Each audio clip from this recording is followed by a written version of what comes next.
Okay, right.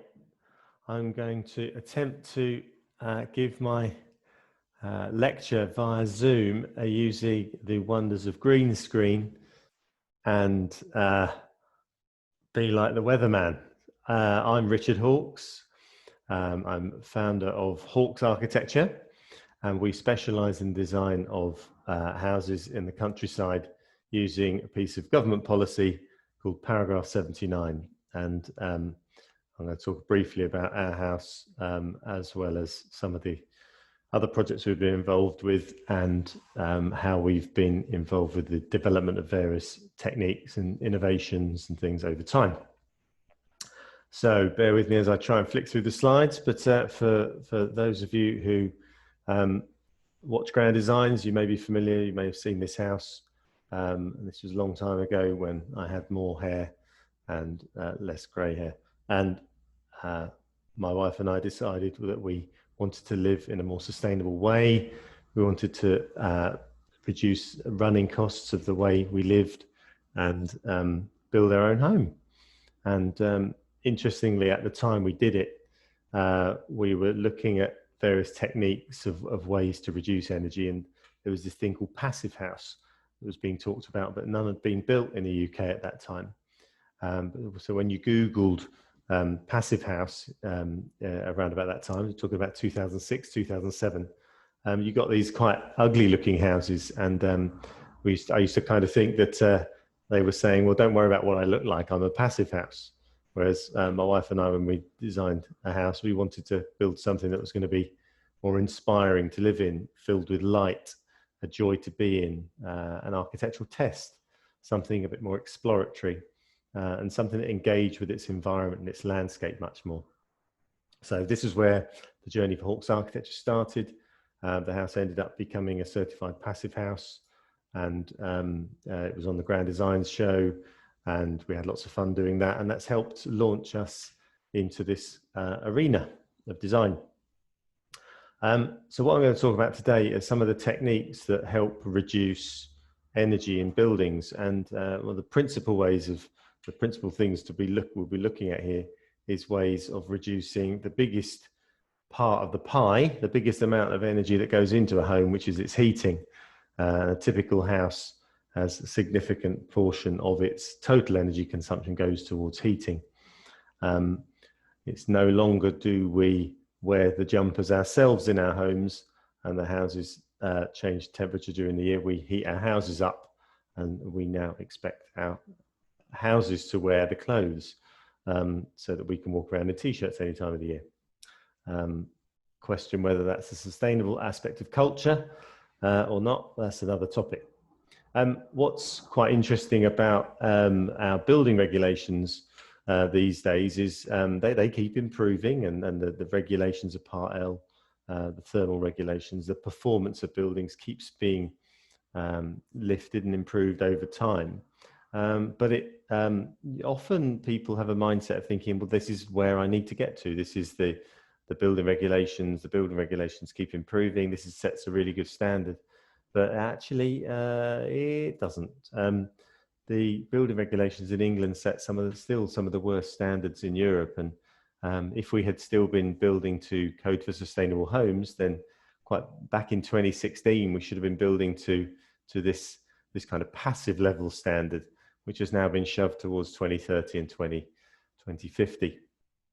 Anyway, I'm not going to talk too much about that, but one of the principles I'm going to talk about is how I just mentioned about the concept that the houses wear the clothes now, not us. We're used to living in houses, and certainly generations back, the houses didn't have much insulation, but we didn't put much heat into them. If you think prior to the Second World War, we didn't really put much heat into our buildings. We didn't have central heating. We didn't have massive boilers. When it was winter, you would live in your house differently. You'd snuggle up, you would heat a room or two, have a hot water bottle in your bed, and you'd wear very different clothes. But the culture's changed a lot. And since we started putting central heating systems into our homes and started filling them with energy, as we now kind of expect our buildings to be hot all the time. And we're now realizing that that takes a lot of energy, but we've got used to being in these comfortable environments. And so what we're recognizing we need to do now is make our houses wear the jumpers. And I'm going to talk a little bit about how the best way of doing that is obviously lots of insulation, try and make it continuous around the building envelope. And also I'm an advocate for trying to put as much mass inside the sleeping bag as possible. If you open a sleeping bag up to the sun during the day, it would warm up inside the sleeping bag, but if you shut it, it would cool down relatively quickly because there's no mass inside the sleeping bag to hold that heat, because air doesn't have much heat capacity. Whereas if you put mass inside the sleeping bag, the thermal envelope, then when the sun comes in, those solar gains that we're trying to grab, those gains get absorbed into the mass. And then when the sun goes down, and the triple glazing kind of helps keep the heat in, then the heat will radiate out of that mass and help keep the internal environment warmer. So when we are designing houses, we are conscious of this. We're conscious that our houses can wear ski jackets or jumpers. And the biggest thing we're trying to address here is to reduce the amount of the energy pie that goes into heating. So passive buildings still need hot water. They still need energy for appliances and lighting and cooking. But the biggest amount of effect we can make by a significant margin is the heat energy. Now, then there's an interesting curve to look at, which is the time of year that you need heating.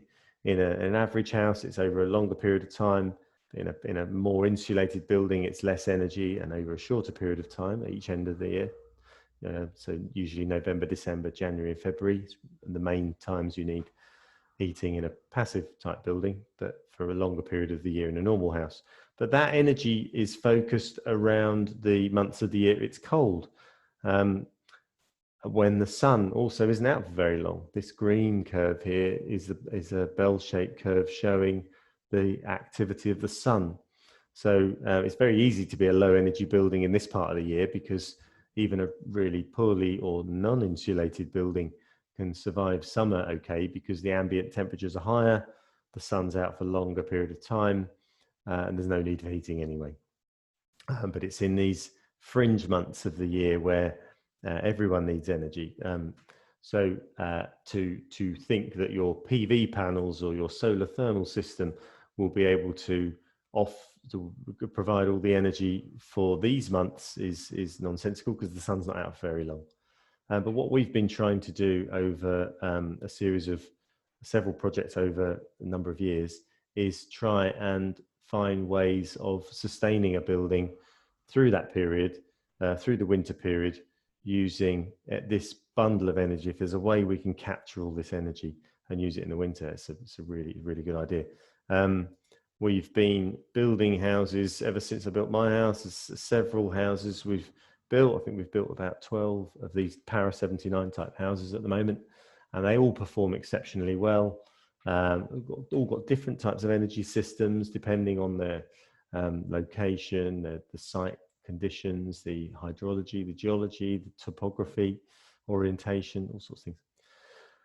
So in principle, one of the things that we advocate doing is just looking at a basic kind of cost graph here. So when you're building, and if you could build a cheaper house than the houses that we build, the houses we build cost a bit more to build, but their running costs are extremely low. If you build a building cheaper and it needs to have more heat energy going into it, the running costs of it are going to be higher. The longer a building is in existence, the more energy it uses, the quicker that curve's going up, the more insulation, the lower energy your building can be, the flatter that line will be. So we're always an advocate for a longer term view on these things, but invest in your building envelope. Look at a fabric first approach to design, and that's very much what we're advocates for. We get a lot of phone calls from people wanting us to design them a house, and often the first thing that they'll say to us is, I want to have solar panels, I want to have a heat pump, I want rainwater harvesting, I want this, that, and the other. And they think, their mindset's thinking, well, that's very environmentally friendly. Whereas actually our starting point is to say, well, no, let's first of all reduce the amount of energy we need in the first place. So think about the fabric first approach, getting the jumper right, getting the amount of energy that the building needs down in the first place. And only once you've done that, do you then look at trying to see how you can maximize the passive solar gains, the grabbing hold of the sun in the winter and shading yourself from the sun in the summer, but maximizing ways of capturing those free passive solar gains as a second principle. But only then, when you've tried to get your energy down, try and provide as much free as you can, do you look at what with that smaller footprint of energy, how best should you serve the house with energy. So you then look at the integration of technologies and renewables to service that smaller footprint of energy. So what we've been doing over a number of years is developing various technologies through the start of our journey back with our house. There's various techniques we've been exploring. So I'm just going to talk you through a series of projects, how a series of technologies have evolved to create something really quite special. So when we built our house, we were building a very efficient building envelope, a passive house. So very, very thick ski jacket that the house has got on. And we trialed out a prototype panel called a PVT panel, which takes a PV cell, but puts a cooling system behind it. So the idea is that we can cool the PV cell, especially in the summer when they get hot from the sun, which reduces their efficiency. If you can cool the PV, you get more efficiency, you increase its efficiency, so you get more electricity. And the byproduct of that is that you've extracted heat. By extracting that heat, we can use that to provide hot water. If you could store enough of it and you can store it long enough, it could also provide heating. But bearing in mind, the time of the year where you're getting most of that heat is in that bell-shaped curve in the summer, but you don't need it for heat then. So anyway, we tried out these panels. We were taking that heat energy and dumping them into a thermal store. The thermal store had phase change materials in it, where phase change materials are materials which go from a solid state, and when heat is dumped into them, they melt, and in that melting, they absorb more energy. It's a latent heat transfer. It's a bit like the principle that if you got burnt by boiling water or steam, you would get a worse burn from the steam, because as the steam hits you, it turns back into water. So there's an extra release of latent energy to give you a worse burn than you would with the boiling water. And here we use paraffin wax. So wax is the same thing. You heat wax up and it melts. It stores more energy. And once it's melted, it's storing that energy, and it can store it for quite a long time. Anyway, it's clever technology, clever technique. What we actually didn't take long to realize, we had nowhere near enough the capacity to store the amount of heat that these panels were able to grab hold of. So what we did on the next house is we used a newer version of the panels, the PVT panels. But instead of trying to dump that heat into phase change materials or a hot water tank, we actually ran a heat pump, a water-to-water heat pump, and we dumped the heat into a slinky, like a ground source loop in the garden. So that hot glycol would work its way out into the garden, and that heat would be extracted by the ground, and you'd effectively heat the ground up. And as that loop went on, it would come back much cooler, and then the fluid would go back into the panels much cooler and be more effective at cooling the panels, heating up again and dumping more energy in the ground. So the idea of that is during the summer months, you're grabbing hold of that sunlight and you're dumping it under the ground, which is a great idea, because if in the winter, this heat pump would be, the same heat pump would be on a reverse cycle, and it would be extracting heat from the ground to help warm up the house. So what can happen there is during the winter, you're taking that energy out of the ground, so you're cooling the ground down. If you then had a following year where the summer wasn't very good, the sun wasn't out very much, you could start to degrade the ground temperature year on year and reduce the efficiency of a heat pump. So if you can dump energy in the ground, you can increase that efficiency, that coefficient of performance of the heat pump, and get a longer term storage from that summer energy. So that bell-shaped curve of energy I showed earlier, you're starting to spread that energy out further. Subsequently to that project, we changed, and the things we were learning from that system, we changed the panels on our house and changed some of the heat stores so that we had a heat store closer to the panels, so that in the morning, some of the lower temperature that was coming off the panels could be sucked up into a tank. Anyway, but the next big step we made was this house here, which was another one of our paragraph 55 or 79 projects in Biddenden in Kent, called Echo Barn. And at this house, we, instead of taking the energy from, we've got a PVT array up here, 4th generation set of panels in this instance. So we're grabbing hold of the sun, PVs, cooling the PVs, and instead of dumping that energy in a slinky in the garden, we actually installed a series of boreholes underneath the house. So we're taking energy from the sun in the summer, extracting that energy and dumping it into the clay that was underneath the house.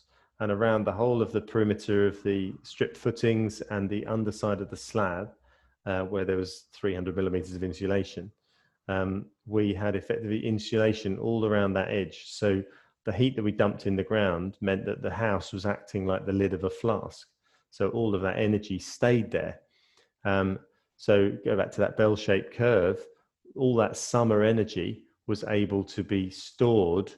All this chunk of summer energy was able to be harnessed and dumped under the house into the Earth Energy Bank. So the Earth Energy Bank through the summer months when the sun's out would be increasing the temperature of the ground beneath the building and creating a vast area of heat, but getting that heat to the point of when you get to around about now, actually, here we are in October, and we're just about to going to start thinking about putting heat into our buildings. Some houses may well have been turned on the heating already, but we've got our Earth Energy Bank fully charged, and our heat pump can start extracting that energy out during the winter months. And by the time you get us through to sort of February, March, you've depleted that heat energy, but you've got very high coefficients of performance from the heat pump doing it. But then you get to sort of springtime and the sun starts coming out again and it starts charging up the Earth Energy Bank again. So it's called an interseasonal heat store, and it works exceptionally well in the right conditions where the geology is right and you've got the right amount of solar gain, etc. There's another house we built over in Cheltenham, this one here called Headlands. It's a picture of our team all up on the roof with the client having a good old nose around just after it was finished. But this house here is a leaf-shaped roof. What the leaves do, they grab the sun. In this project here, we basically had a solar thermal system underneath the leaf, as well as a PVT array at the stem of the leaf. And we took the energy there and we dumped it underneath the house. And we were getting something like 16 to 20 degree temperature variations between winter and summer in the clay underneath the house. So it performed exceptionally well. And the running costs for this house after the first 18 months or so of the clients living there was working out as £15 a month. And that's all electricity, all heating. And they're 82-year-olds at the time. I remember asking them that a couple of years ago. And that's phenomenal level of performance. And there's no gas boiler, there's no oil, there's no wood pellet boiler or anything like that. It's literally just soaking up the sun in the summer and using it in winter. It works exceptionally well. There's another project that we're building at the moment, the clifftop house that's in Dover. Now this one is slightly different because instead of being on clay, we're on chalk, and chalk is an insulant, whereas clay is able to absorb that energy. It's able to act like a sponge. Whereas here we can't dump the heat into chalk because it doesn't want to take it.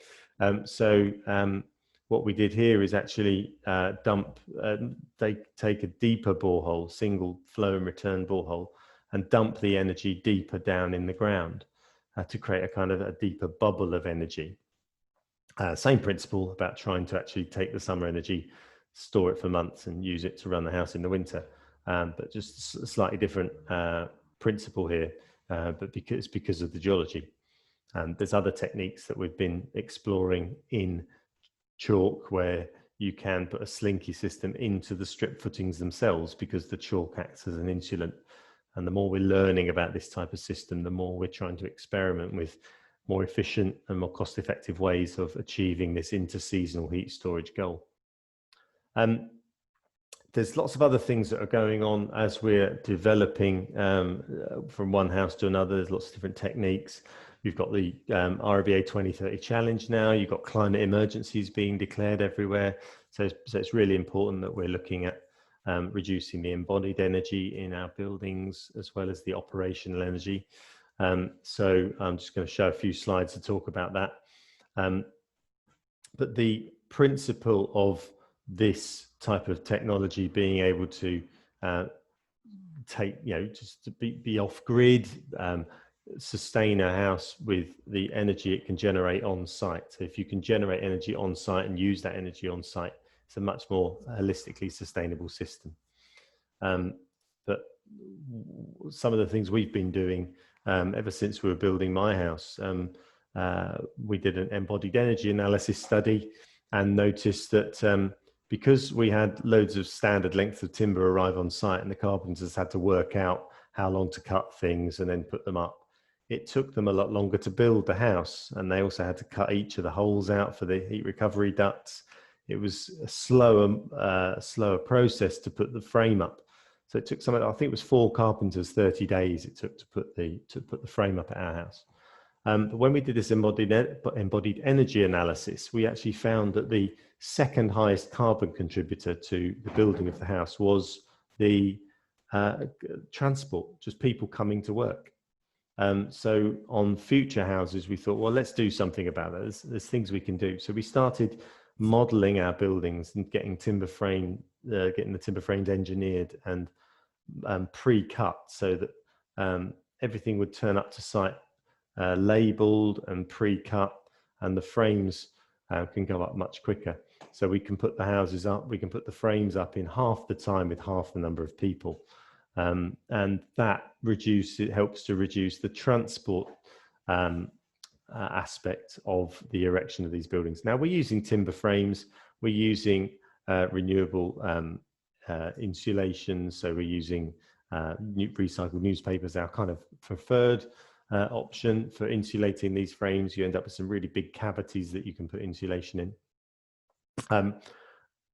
So the embodied energy of our buildings is inherently low anyway because of the sort of techniques and technologies we're using. We're not building them out of bricks and blocks. We are using some concrete, but we're trying to restrict it to what's in the ground.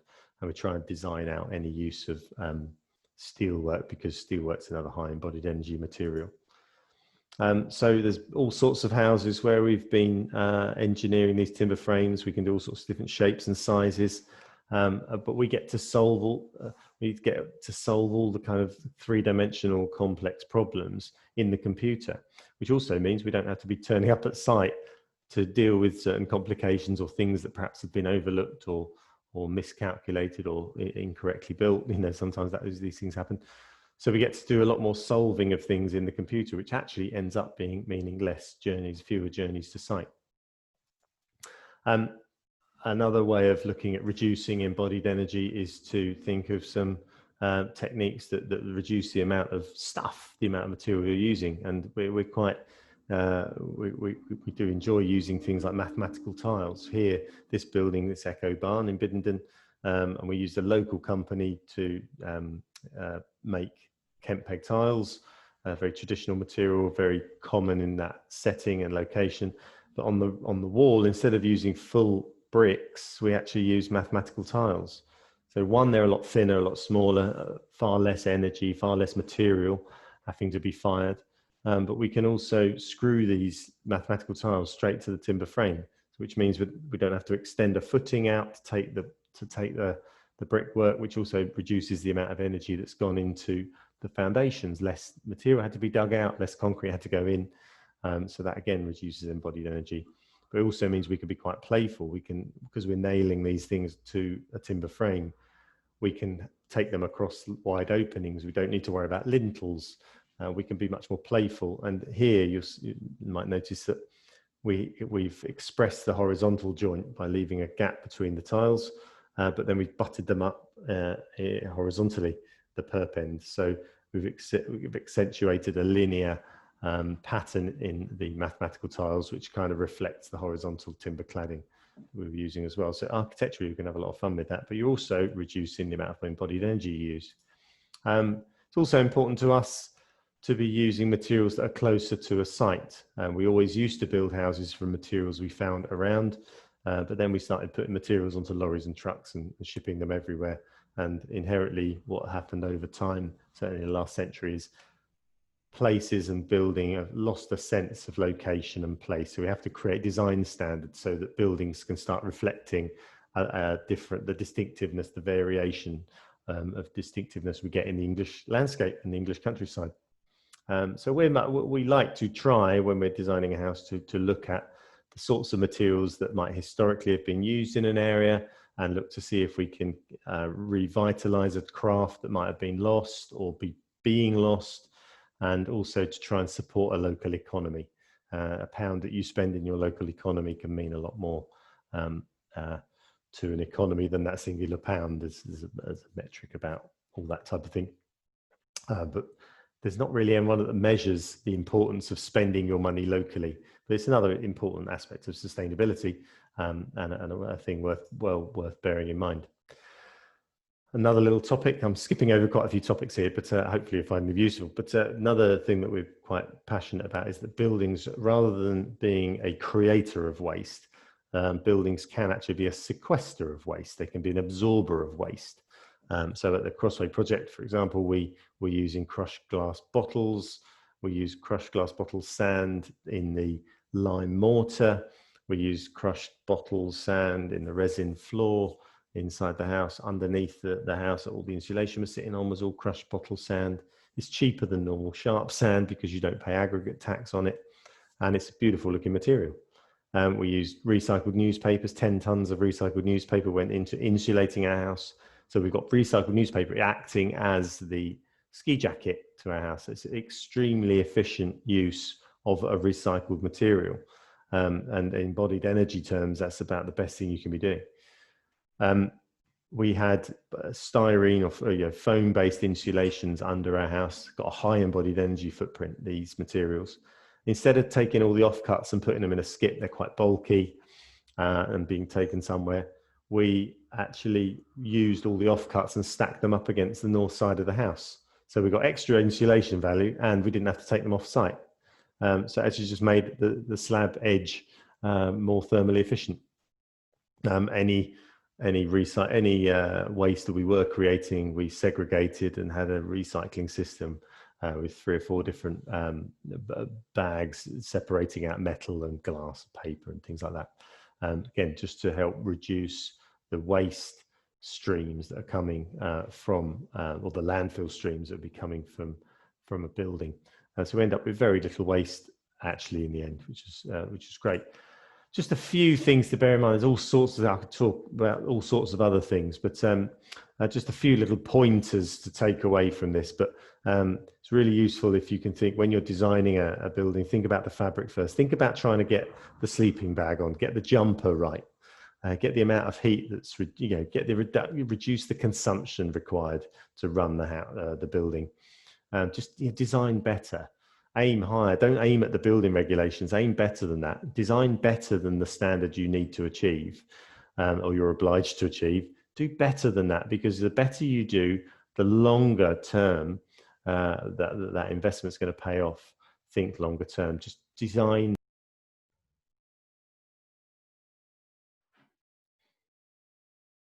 So think longer term. Think beyond 10 years, 20 years, what the energy footprint of a building might be. My Zoom cut out just then, which is quite annoying because I was getting close to the end there. I hope you've been able to see the slides okay. That happened to be the last slide, and I hope it worked. I hope you enjoyed the lecture. Usually I'd do a Q&A session and answer any questions you might have.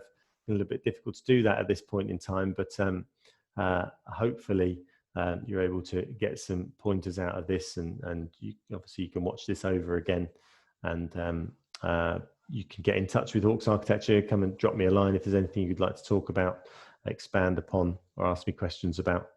Perhaps we could try that out. Best of luck, everyone, and I hope you stay well and stay safe, and maybe I'll see you soon. Take care. Cheers. Bye.